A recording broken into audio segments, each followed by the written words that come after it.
Mahigit 30 mga pasahero ang nasugatan matapos tumaob ang isang pampasaherong bus sa South Luzon Expressway. Problema sa gulong ang posible di manong sanhi ng aksidente, pero hindi sinasantabi ang posibilidad na lango sa alak o droga ang driver. May report si Sandra Aguinaldo. Nakasalampak sa gilid ng South Luzon Expressway sa may Santa Rosa, Laguna ang ilang pasaherong sugatan matapos tumaob ang sinasakyan nilang bus pasado alas 6 ng umaga. Duguan ng iba.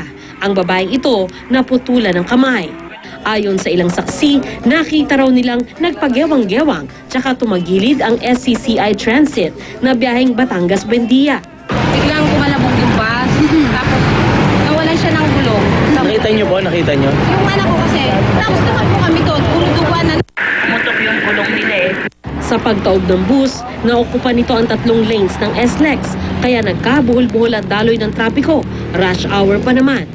Ayon sa bus inspector ng SCCI Transit, posible umanong problema sa gulong ang naging sanhi ng aksidente. Natanggal kasi ang 2 gulong sa likurang bahagi ng bus. Hindi naman masabi ng inspector kung lango sa alak o droga ang driver ng bus. Matapos may ma-recover na alak, sigarilyo at foil sa bus sa ginawang investigasyon ng SLEX Patrol. May nakita ring 2 klase ng plate number ang bus at impound ticket. Umaapila naman ng tulong ang mga biktima. Walang nakikipagharap sa sana yung kanilang mga bus dapat kine-check nilang mabuti.